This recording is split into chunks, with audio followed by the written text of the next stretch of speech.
Test 4. You will hear a number of different recordings, and you will have to answer questions on what you hear. There will be time for you to read the instructions and questions, and you will have a chance to check your work. All the recordings will be played once only. The test is in 4 sections. At the end of the test, you will be given 10 minutes to transfer your answers to an answer sheet. Now turn to Section 1. Section 1.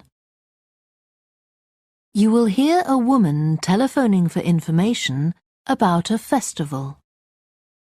First, you have some time to look at questions 1 to 7.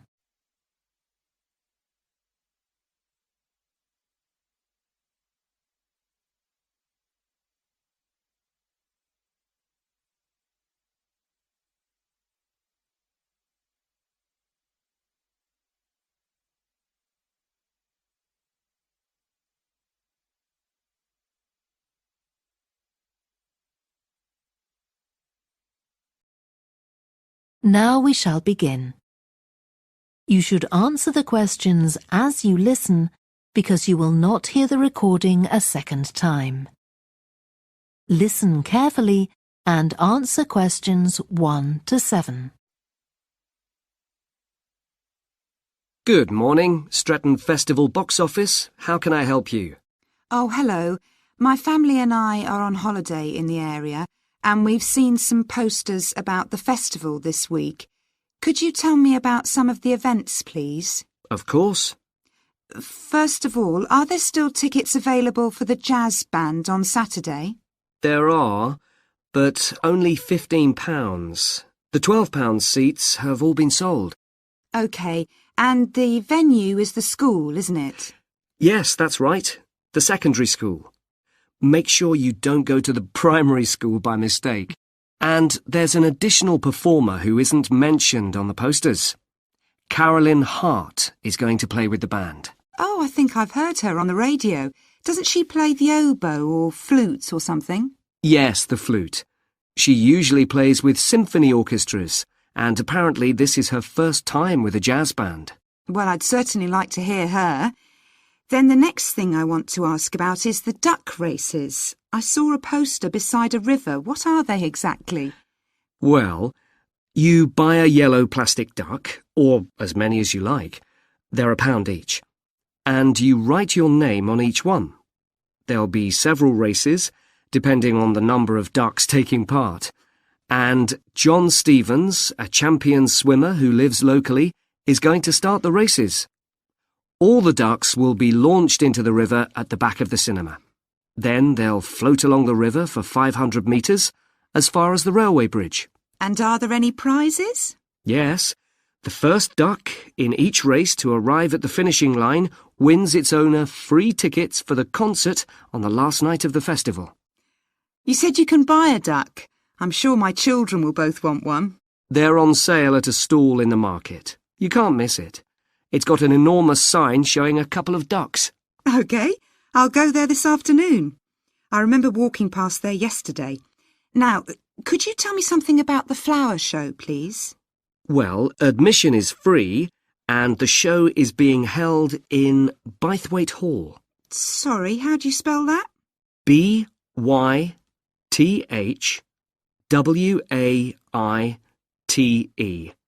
Bythwaite. Is it easy to find? I'm not very familiar with the town yet. Oh, you won't have any problem. It's right in the centre of Stretton. It's the only old building in the town, so it's easy to recognise. I know it. I presume it's open all day. Yes, but if you'd like to see the prizes being awarded for the best flowers, you'll need to be there at 5 o'clock. The prizes are being given by a famous actor, Kevin Shapless. He lives nearby and gets involved in a lot of community events. Gosh, I've seen him on TV. I'll definitely go to the prize giving. Right. Before you hear the rest of the conversation, you have some time to look at questions 8 to 10.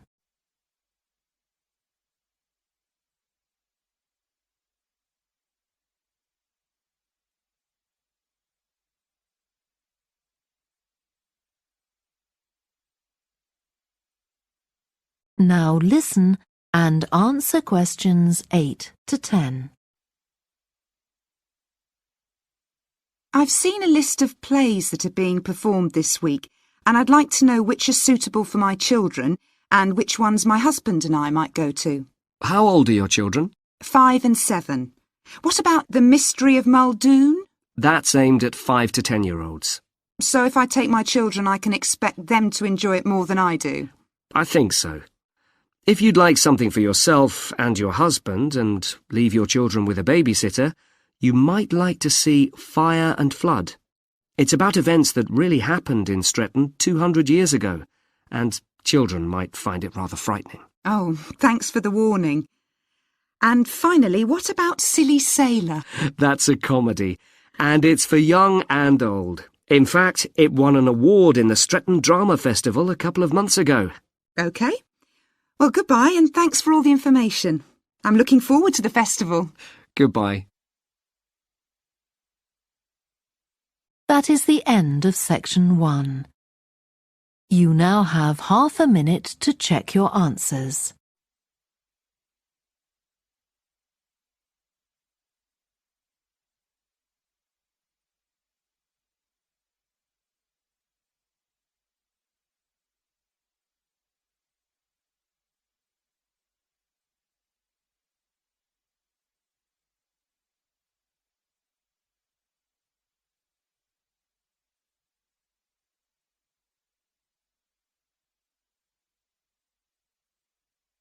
Now turn to section 2.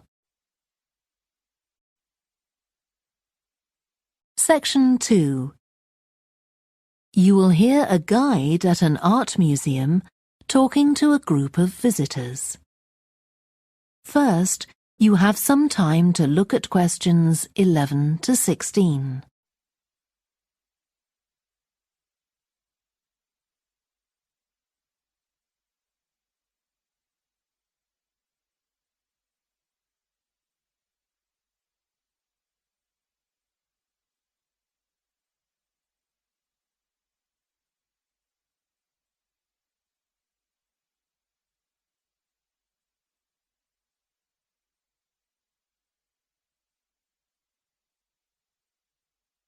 Now listen carefully and answer questions 11 to 16.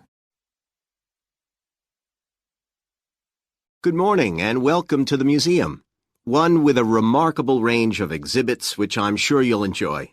My name's Greg and I'll tell you about the various collections as we go around. But before we go, let me just give you a taste of what we have here. Well, for one thing, we have a fine collection of 20th and 21st century paintings, many by very well-known artists. I'm sure you'll recognize several of the paintings. This is the gallery that attracts the largest number of visitors, so it's best to go in early in the day before the crowds arrive. Then there are the 19th century paintings. The museum was opened in the middle of that century, and several of the artists each donated one work to get the museum started, as it were. So they're of special interest to us. We feel closer to them than to other works. The Sculpture Gallery has a number of fine exhibits, but I'm afraid it's currently closed for refurbishment. You'll need to come back next year to see it properly, but a number of the sculptures have been moved to other parts of the museum. Around the World is a temporary exhibition. You've probably seen something about it on TV or in the newspapers. It's created a great deal of interest because it presents objects from every continent and many countries, and provides information about their social context, why they were made, who for, and so on. Then there's the collection of coins. This is what you might call a focused specialist collection because all the coins come from this country and were produced between 2,000 and 1,000 years ago. And many of them were discovered by ordinary people digging their gardens and donated to the museum. All our porcelain and glass was left to the museum by its founder when he died in 1878, and in the terms of his will, we're not allowed to add anything to that collection. He believed it was perfect in itself, and we don't see any reason to disagree.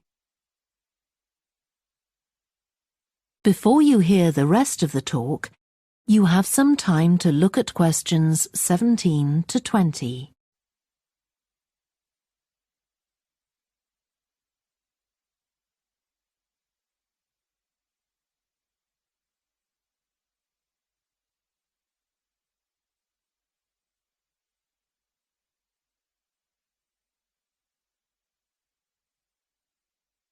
Now listen and answer questions 17 to 20. Okay, that was something about the collections, and now here's some more practical information, in case you need it.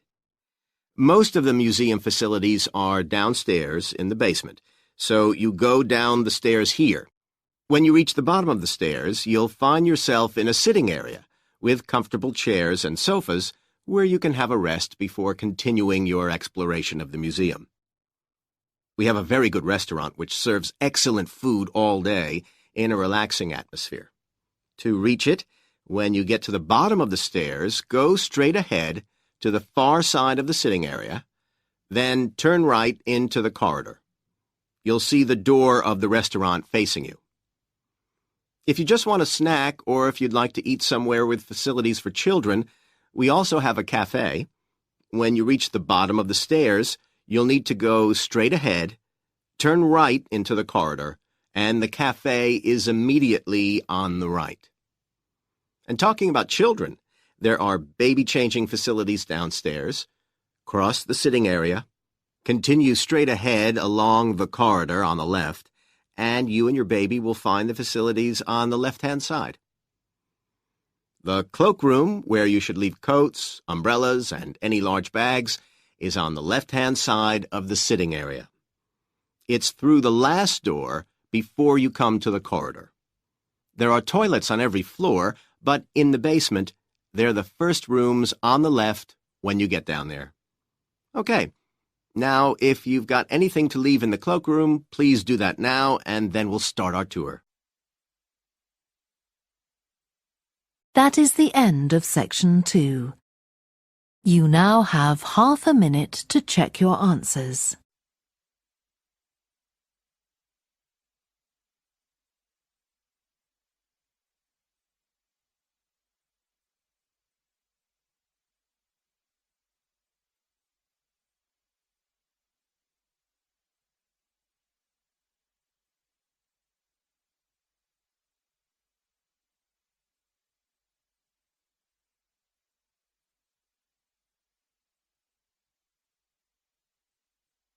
Now turn to section 3.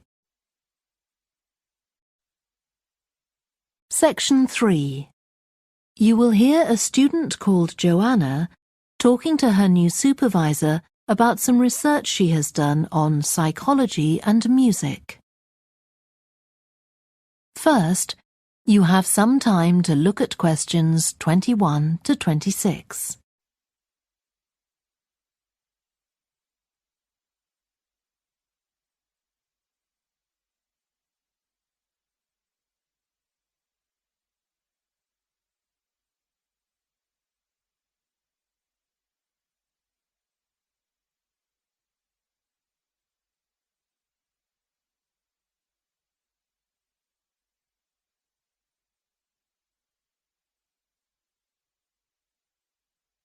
Now listen carefully and answer questions 21 to 26.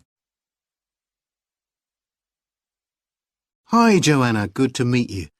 Now, before we discuss your new research project, I'd like to hear something about the psychology study you did last year for your master's degree. So, how did you choose your subjects for that? Well, I had 6 subjects, all professional musicians and all female. 3 were violinists, and there was also a cello player and a pianist and a flute player. They were all very highly regarded in the music world, and they'd done quite extensive tours in different continents, and quite a few had won prizes and competitions as well. And they were quite young, weren't they? Yes, between 25 and 29. The mean was 27.8. I wasn't specifically looking for artists who'd produced recordings, but this is something that's just taken for granted these days, and they all had. Right. Now, you collected your data through telephone interviews, didn't you? Yes. I realised if I was going to interview leading musicians, it'd only be possible over the phone because they're so busy. I recorded them using a telephone recording adapter. I'd been worried about the quality, but it worked out all right. I managed at least a 30-minute interview with each subject, sometimes longer. Did doing it on the phone make it more stressful? I'd thought it might. It was all quite informal though, and in fact they seemed very keen to talk. And I don't think using the phone meant I got less rich data. Rather the opposite, in fact. Interesting. And you were looking at how performers dress for concert performances? That's right. My research investigated the way players see their role as a musician and how this is linked to the type of clothing they decide to wear. But that focus didn't emerge immediately. When I started, I was more interested in trying to investigate the impact of what was worn on those listening, and also whether someone like a violinist might adopt a different style of clothing from, say, someone playing the flute or the trumpet. It's interesting that the choice of dress is up to the individual, isn't it? Yes, you'd expect there to be rules about it in orchestras, but that's quite rare. Before you hear the rest of the discussion, you have some time to look at questions 27 to 30.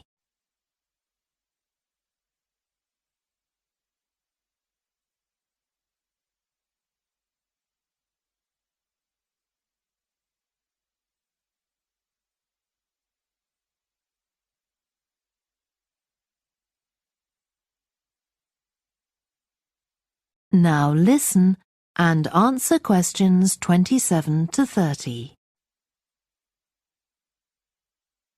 You only had women performers in your study.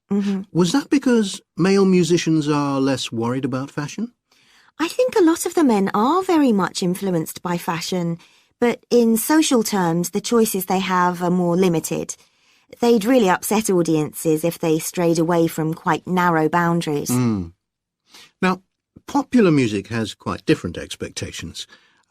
Did you read Mike Frost's article about the dress of women performers in popular music? No. Well, he points out that a lot of female singers and musicians in popular music tend to dress down in performances and wear less feminine clothes, like jeans instead of skirts.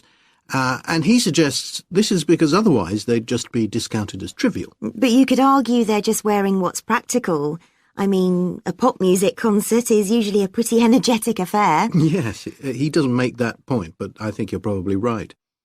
I was interested by the effect of the audience at a musical performance when it came to the choice of dress. The subjects I interviewed felt this was really important. It's all to do with what we understand by performance as a public event. They believed the audience had certain expectations, and it was up to them as performers to fulfill these expectations, to show a kind of esteem. They weren't afraid of looking as if they'd made an effort to look good. I think in the past, the audience would have had those expectations of one another too, but that's not really the case now. Not in the UK, anyway. No. And I also got interested in what sports scientists are doing too, with regard to clothing. Musicians are quite vulnerable physically, aren't they? Because the movements they carry out are very intensive and repetitive. So I'd imagine some features of sports clothing could safeguard the players from the potentially dangerous effects of this sort of thing. Yes, but musicians don't really consider it. They avoid clothing that obviously restricts their movements, but that's as far as they go. Anyway, coming back to your own research, do you have any idea where you're going from here? I was thinking of doing a study using an audience, including... That is the end of section 3. You now have half a minute to check your answers.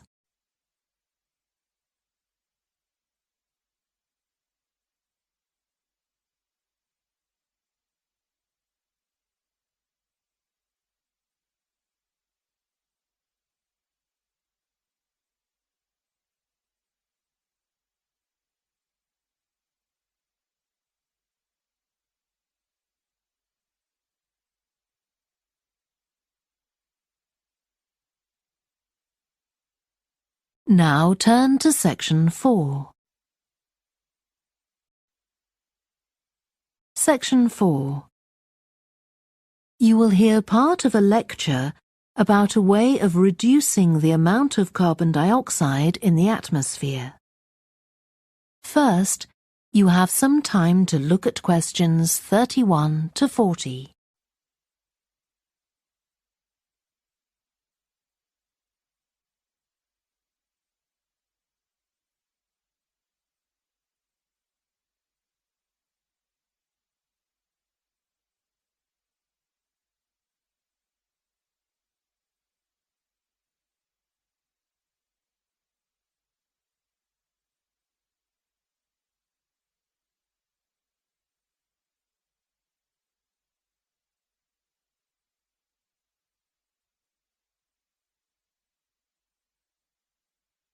Now listen carefully and answer questions 31 to 40. As we saw in the last lecture, a major cause of climate change is the rapid rise in the level of carbon dioxide in the atmosphere over the last century. If we could reduce the amount of CO2, perhaps the rate of climate change could also be slowed down. One potential method involves enhancing the role of the soil that plants grow in with regard to absorbing CO2. Ratan Lal, a soil scientist from Ohio State University in the USA, claims that the world's agricultural soils could potentially absorb 13% of the carbon dioxide in the atmosphere, the equivalent of the amount released in the last 30 years, and research is going on into how this might be achieved. Lal first came to the idea that soil might be valuable in this way, not through an interest in climate change, but rather out of concern for the land itself and the people dependent on it. Carbon-rich soil is dark, crumbly and fertile and retains some water.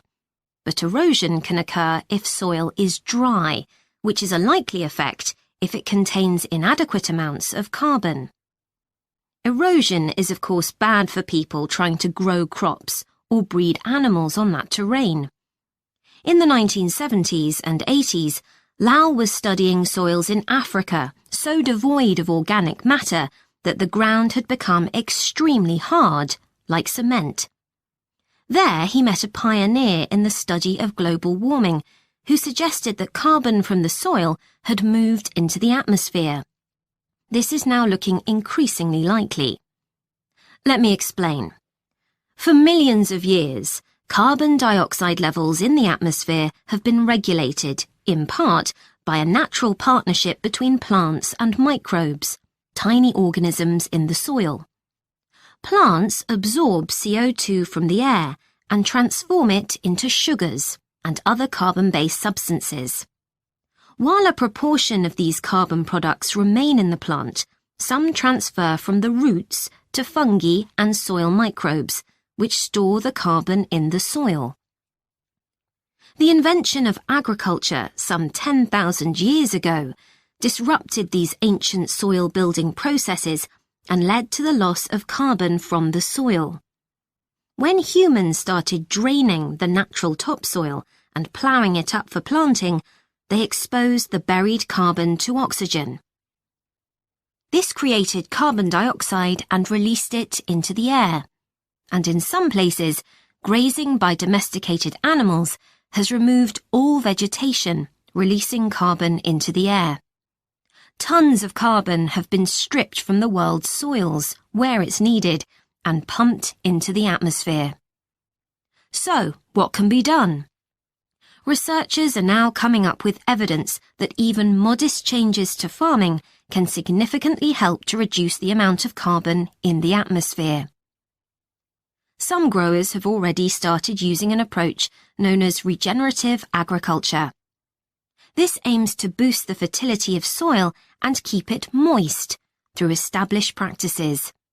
These include keeping fields planted all year round and increasing the variety of plants being grown.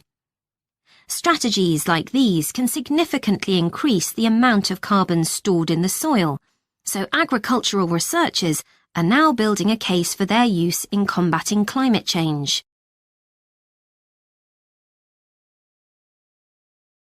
One American investigation into the potential for storing CO2 on agricultural lands is taking place in California. Soil scientist Wendy Silver of the University of California, Berkeley, is conducting a first-of-its-kind study on a large cattle farm in the state.